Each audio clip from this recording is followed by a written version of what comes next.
In a recent interview with the military affairs website Voeno Dello, a Russian reserve captain discussed the potential role of F-16 fighter jets and other Western systems in the ongoing conflict in Ukraine.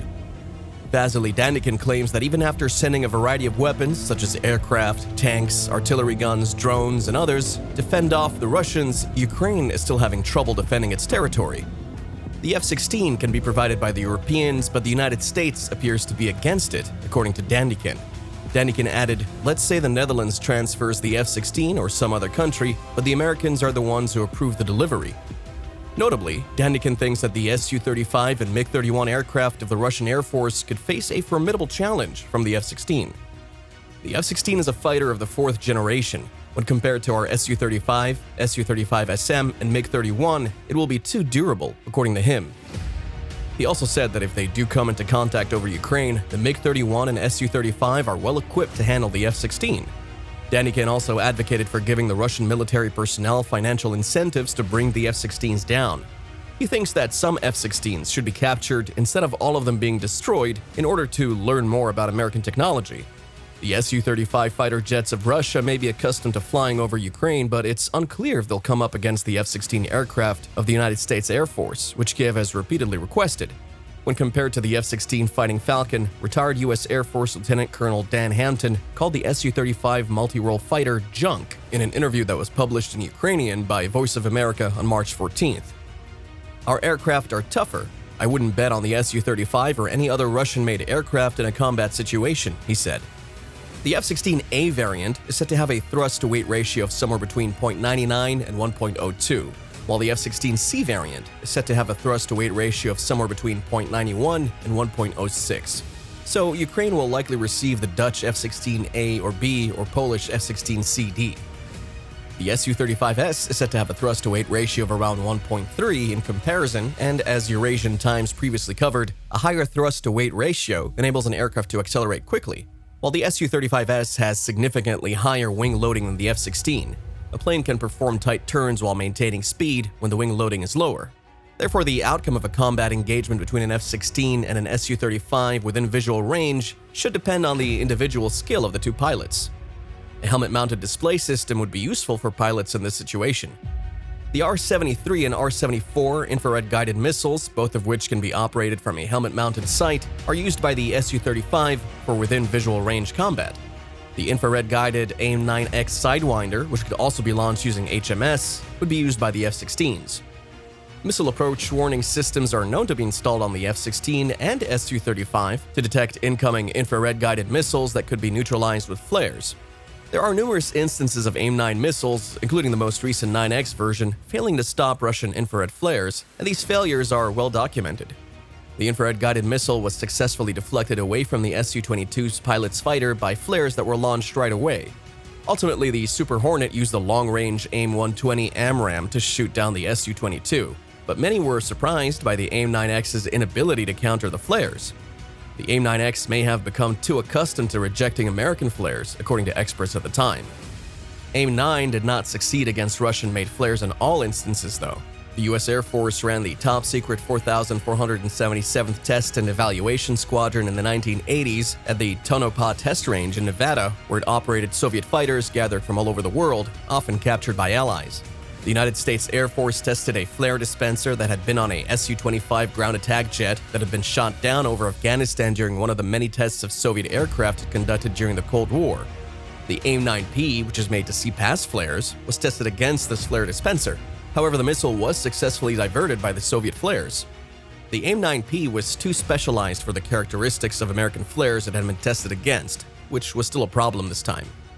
Between 1985 and 1987, the United States Air Force Squadron commander claimed that the Soviet flares were dirty and none of them looked the same. However, the engagement is most likely to be beyond visual range given the two aircraft's armaments and respective detection ranges. Given that Ukraine is most likely to receive F-16C and D models from Poland, some open sources have estimated the F-16's radar cross-section to be 1.2 meters square, where Russian sources stated the F-16's RCS is 3 meters square. The value of 1.2 meters square applies to an F-16C in clean configuration, which is devoid of external fuel tanks, pylons, and missiles. according to Colonel Konstantinos Zikidis of the Hellenic Air Force, formerly a deputy commander at the HAF Telecoms and Electronics Depot, who was consulted by Eurasian Times.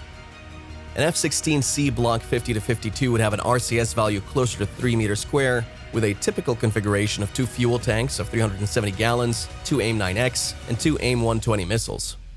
With the aid of airborne radar, the Irbis-E passive electronically scanned array multi-mode radar of the Su-35 could detect an F-16C with an RCS of 2.5 meters square at a distance of 191 kilometers in volume search mode and 350 kilometers in cute search mode. On the other hand, even the most recent Viper variant of the F-16 can detect an Su-35 using its APG-83 active electronically scanned array radar from only about 115 kilometers away, assuming that the Su-35 exhibits an RCS value of 3 meters square. The Flanker E clearly has an advantage in radar detection, which is a necessary condition for success in BVR combat. The Su-35 may use its R-77-1 missiles, which have an officially stated range of over 190 kilometers, in place of the F-16's AIM-120 AMRAAM missiles, which have a range of between 50 and 160 kilometers, depending on the variant.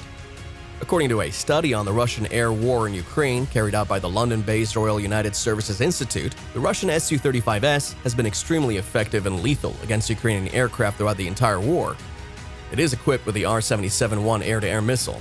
According to Ukrainian fighter pilots cited by the RUSI experts, Russian Su-35S fighters are far superior to those of the Ukrainian Air Force.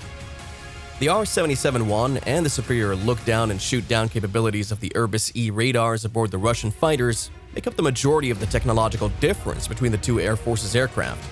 The two aircraft's service ceilings may be significant in this situation. The service ceiling of the F-16 is approximately 15 kilometers, while that of the Flanker is about 3 kilometers higher. A U.S. media outlet cited a Ukrainian MiG-29 pilot who called the Su-35's powerful long-range R-37M missile, which is of particular concern to the Ukrainian pilots, dangerous. The R-37M is an air-to-air missile with a long range that can travel more than 300 kilometers. Additionally, the Su-35's Irbis-E offers the Flanker a much wider look angle of 120 degrees off the center line of the jet rather than the customary 60 degrees, which can be tactically very advantageous to perform a beaming maneuver to evade detection by an enemy fighter. In order to have a nearly zero radial velocity against enemy aircraft, a fighter must turn 90 degrees away from the enemy aircraft in order to perform a beaming maneuver. It is well known that all current fighter radars use the Doppler shift to calculate a target's relative velocity. They eliminate low relative velocities from things like background noise and beaming fighters that aren't moving in the direction of the enemy radar. The problem, though, is that the fighter jet would lose its radar image of the adversary it's attempting to avoid during a beaming maneuver. Even worse, any radar-guided missile launched from the fighter that is currently beaming will be unable to receive mid-course updates. If those missiles are fired initially at a long range, their chances of hitting their target will be lower. This is where the rotating capability of the Irbis-E is useful. Due to improved situational awareness for the pilot in the event of beaming maneuvers, it provides a significantly wider field of view and enables lower detectability for the Su-35. With its radar facing sideways, the Su-35 pilot can thus keep track of the missiles already launched toward the F-16 and update them accordingly. However, even the beaming maneuver has limitations. Regarding specific features, the Su-35 outperforms the F-16 in terms of avionics, range, and engine power.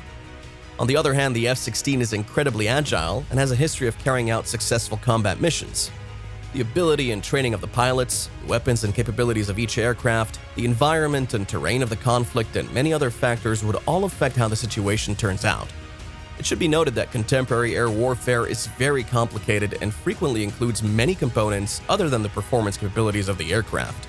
But what do you think about the two aircraft? Please use the space below to post a comment. Ring the bell and subscribe to our channel to make sure you don't miss any of our upcoming videos. We'll see you in the next video.